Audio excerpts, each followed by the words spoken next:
All right, before we even dive into the pathology, let's test your clinical instincts on a classic presentation. Picture this. A 70-year-old guy comes in with right upper quadrant pain. A CT scan shows a distended gallbladder with minimal fat stranding. So what's the next best step? Well, while CT scans are super common in the ER for acute belly pain, they're actually remarkably less sensitive for gallstones. So the absolute correct next step here is to order an abdominal ultrasound. It's the definitive first-line test to confirm acute cholecystitis, and you're specifically looking for wall thickening, pericholecystic fluid, and of course gallstones with acoustic shadowing. Section 1. Cholelithiasis and its complications. So this is really the source of most biliary pathology, right? Gallstones and the inflammatory cascades they trigger. Now, acute calculous cholecystitis is initiated by a stone getting impacted in the cystic duct. Clinically, you are hunting for the classic Murphy sign, that's inspiratory arrest during deep palpation of the right upper quadrant. If you've got a positive Murphy sign, coupled with systemic inflammatory markers like fever and leukocytosis, that heavily points toward acute cholecystitis. And remember, you can also elicit a sonographic Murphy sign just by pressing the ultrasound probe directly over the gallbladder.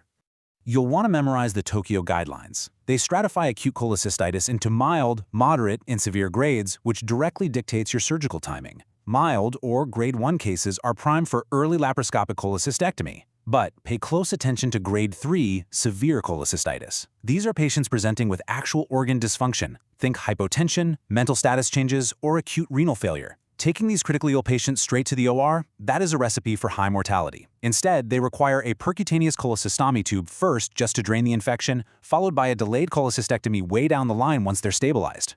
Now what happens when those stones migrate beyond the cystic duct and slip into the common bile duct? That's chilidocholiithiasis, and you've got to stratify your management by risk level. Low-risk patients, those with totally normal labs and a clear ultrasound, they just go straight to laparoscopic cholecystectomy. High-risk patients, meaning a bilirubin over 4 or clinical cholangitis, they need an ERCP to clear that duct before you even think about interval surgery. For the intermediate risk group in the middle, the standard is moving forward with the lap chole, but adding an intraoperative cholangiogram, or IOC, to evaluate the duct in real time. And when you do operate, achieving the critical view of safety is absolutely mandatory.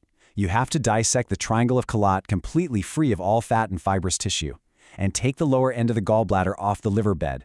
When you do this correctly, you should only see two structures entering the gallbladder, the cystic duct and the cystic artery. Getting this wrong, misidentification right here, is the #1 leading cause of iatrogenic bile duct injury, and that is a catastrophic complication. Section 2. Acute and acalculous cholecystitis. Here, we really need to differentiate standard stone-driven inflammation from functional or critical illness-induced gallbladder disease because the management pathways diverge completely. Contrast these two presentations. On one hand, you have acalculous cholecystitis. You'll see this in your critically ill ICU patients, usually following prolonged hypotension, sepsis, or multi-organ failure. Because they're already so sick, the mortality rate hovers around 30%. They are almost always too unstable for surgery, so your primary treatment is placing a percutaneous decompression tube. On the flip side, consider biliary dyskinesia. This is a totally stable outpatient who's suffering from classic biliary colic, but they have a completely normal ultrasound with no stones. The golden ticket here is a HEDA scan showing a gallbladder ejection fraction of less than 35%. For those specific patients, the definitive treatment is a laparoscopic cholecystectomy. Section 3. Cholelithiasis and duct injuries. Let's examine what happens when the biliary tree gets compromised, which brings us to a high-stakes board question and honestly, a real-life nightmare. A community surgeon is performing a lap chole and suddenly suspects the common bile duct was just transected. What is the immediate recommendation? Listen closely. If you don't have complex hepatobiliary training, do not try to fix it. The absolute correct answer is to place a right upper quadrant drain, close the incisions, resuscitate the patient, and immediately transfer them to a specialist. Attempting a primary repair on the fly without the right training almost guarantees a devastating stricture or leak down the road. Let's break down these injuries a bit more. Laparoscopic cholecystectomy is indeed the leading cause of benign strictures and bile duct injuries. They're classified from type A, which are just simple cystic duct leaks, all the way up to type E, which are major transections of the common bile duct, graded by the Bismuth classification. When a major injury like that occurs, the definitive operative repair is a Roux-en-Y hepatojejunostomy. Doing this right requires debridement all the way back to healthy, viable tissue so you can create a tension-free mucosa-to-mucosa anastomosis using fine, absorbable sutures. Section 4. Acute and sclerosing cholangitis. Biliary obstruction inevitably leads to inflammation, but the underlying etiologies can be wildly different. You need to distinguish between an acute infectious emergency and a chronic autoimmune process. First up, the hallmark, heavily board-tested signs of acute cholangitis. Charcot's triad. That's fever, jaundice, and right upper quadrant pain. When that infection progresses to full-blown sepsis, it becomes Reynolds pentad, adding hemodynamic instability and mental status changes. Acute cholangitis is a life-threatening bacterial infection caused by biliary obstruction, usually a stone. It requires IV antibiotics immediately, followed by emergent decompression of the biliary tree, typically via an ERCP. Now, do not confuse acute bacterial cholangitis with primary sclerosing cholangitis, or PSC.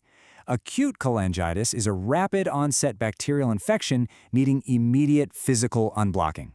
PSC, on the other hand, is a progressive autoimmune cholestatic disorder. It causes fibrous stricturing all throughout the biliary tree, which famously gives it this beaded appearance on imaging. What you absolutely must remember about PSC for your exams are its associations. Up to 75% of patients with PSC also have inflammatory bowel disease, and these patients carry a 10 to 20% lifetime risk of developing cholangiocarcinoma. Section 5. Cysts and biliary malignancies. Finally, we are transitioning to the absolute highest stakes pathologies we face in this region: congenital anomalies and highly aggressive biliary cancers. Let's start with colodocal cysts. These are congenital dilations of the biliary tree, and honestly, they're ticking time bombs. There are 5 types, but type I, which are fusiform dilations of the common bile duct, are by far the most common, making up 65 to 90% of cases. You have to know that these cysts carry up to a 30% lifetime risk of malignant transformation into cholangiocarcinoma. Because of that massive risk, the definitive treatment for the most common types, I and IV, is complete surgical excision of the cyst, with Roux-en-Y hepatogegiostomy reconstruction. Moving to primary biliary cancers, specifically hilar cholangiocarcinomas, better known as Klatskin tumors, you need to know the Bismuth-Corlett classification. This system dictates surgical resectability purely based on how high the tumor extends into the left and right hepatic ducts. Type I remains below the confluence. Type 2 hits the confluence perfectly. Types 3 and 4 extend into the secondary radicals of the left, right, or both ducts. Treating those often requires massive hepatic resections, like an ipsilateral hemiepitectomy right alongside the bile duct excision, just to achieve negative margins. And then we have gallbladder cancer. It's the most common and arguably the most aggressive malignancy of the biliary tract, with a pretty dismal median survival of just 5 to 8 months. Key risk factors include gallstones, which are actually present in 95% of cases, polyps larger than 1 centimeter, and a calcified or porcelain gallbladder. Management hinges entirely on the depth of invasion. If you happen to incidentally find a T1A tumor that's confined strictly to the mucosa after a routine lap chole, that simple surgery is actually curative. Boom, done. However, if invades the muscularis to become a T2 lesion or deeper, the patient requires a radical open resection, where you're removing the gallbladder bed of the liver and regional lymph nodes. I want to wrap up this explainer and leave you with this final, provocative thought.